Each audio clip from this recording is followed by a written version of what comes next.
Hey guys, I'm Sankalpita and you're watching BookGeeks India, which is a channel where I make book-related videos. In this video, I tell you about the 6 best Indian fiction books that I read last year, and this is one of the most requested videos on my channel. So without further ado, let me tell you about my 6 best Indian fiction books from last year. Book number 1 is Baz by Anuja Chauhan. Now this is a book which tells us the story of Ishan Faujdar, who is a farm boy from a young village called Chakahera in Haryana.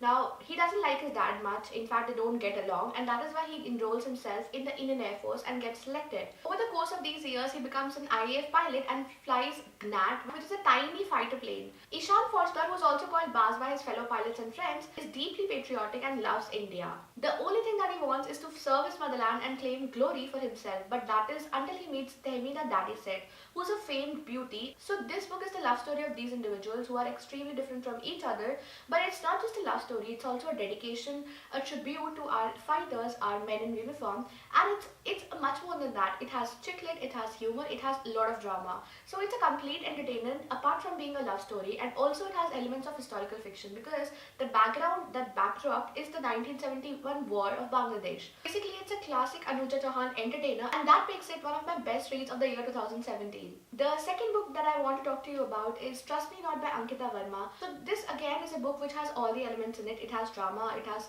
socio-political thriller, it has romance in it. So basically it's again a complete entertainer, what I would essentially call a Bollywood masala. So this is the story of a guy called Kunal Kavi. He's somebody who's very successful in the media industry, and that makes him a very desirable man because he's somebody who's really good looking as well. Entering into Kunal's life is Riva Rai, who is a young and charismatic woman who has a charm of her own, and she is very intellectual as well. Now when Riva meets Kunal at an acquaintance wedding party, she knows that there's something dark and sinister about Kunal. There is something wrong with him, but nevertheless she's drawn to him. And this marks the start of their love story. Now as the story progresses, Kunal and Riva are thrown together a lot of times, and that complicates things a lot because they both are in love with each other, and Riva is specifically trying to avoid Kunal, but that doesn't happen. Now moving on, there's a public relations firm in which Kunal and Riva both are working, and this particular firm backs a huge contract from a political party who is just about to win the elections. What they don't know at that time is that they are getting into something which is really dangerous and will eventually not play out very well. So this political party has a lot of enemies, and from the very start, from the very beginning of the contract, they start to face problems when so many scams and so many scandals are happening which are related to the political party. Thrown into this tantalizing mixture is a greedy tycoon who wants to grab an illegal land, and there's an activist who's fighting for it. So there are a lot of interesting characters in this book. The premise is very interesting. The love story, the political thriller, everything is interesting, and that is why it was one of my best Indian fictions of last year.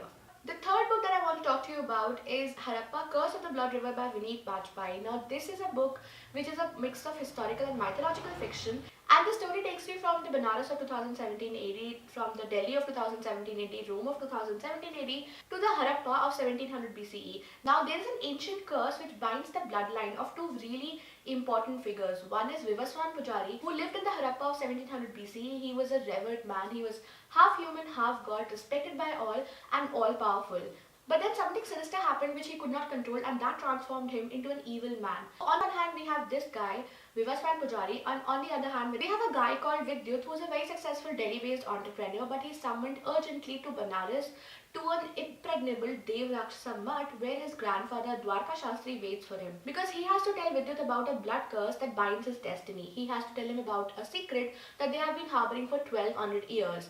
So what is this, and how are the two connected? How is ancient Harappa and present day Benares connected? And how are Vivaswan Pujari and Vidyut connected? And how Vidyut is a perceived threat to people in Rome and Italy. This is a gripping and fascinating tale of deceit and love, and that is the reason it was one of my best reads of last year. The next book in the list is 3.5 Murders by Salil Desai. Now this is a book which is a murder mystery by Salil Desai. Salil Desai is a guy who writes murder mysteries, and gripping murder mysteries at that. So this is a book by him, and the story starts like this. So there are two murders which have happened in a flat in Pune. So there's a woman who's lying dead on the bed, and there's a guy who's hanging from the ceiling, and there's a suicide note. But what seems like a simple homicide case is not so, because when Inspector Savalkar, who's the officer in charge, along with his PSI Motkar, they both start digging into the case, they come to know that this is not a suicide case. This is not a simple homicide murder. In fact, it is much more sinister than what it appears to be. And there's this name which comes up again and again. A name, Shanak Sodhi, about which the inspector and his PSI Murka have no clue whatsoever. Basically, there are a lot of layers in the story, and as the pages turn, each and every layer is revealed to us one by one. And that is what makes this book an absolute entertainer. Book number 5 that I want to talk to you about is The Boy Who Loved by Durjoy Datta. Now, this is a book which is again a mix of drama, romance, a little bit of romance basically, and a little psychological thriller as well. So it has again many elements, and that is what makes this book a good read. So this is basically the story of Raghu, who is a normal guy. He has an elder brother, he comes from a middle class family, loving parents, and he wants to become an IIT engineer eventually. At the outset, he looks like an ordinary boy with normal parents, normal family, normal ambitions, and so and so. But deep down in his heart, he harbors a secret. He knows that he had let his friend drown, and he has been suffering from guilt ever since. Deep down, he is extremely unhappy, but he cannot show it. Just when he was about to get tired of life, there enters a girl in his life called Brahmi. Now, Brahmi is a girl who's just like Raghu, but yet so different. And even though he tries a lot not to fall in love with her, he eventually does. But whereas Brahmi knows everything about Raghu, Raghu does not know even a bit about Brahmi. Whatever she tells him about herself is all a lie, and Raghu has no idea whatsoever. So the story, which starts as an innocent love story, turns into something else altogether.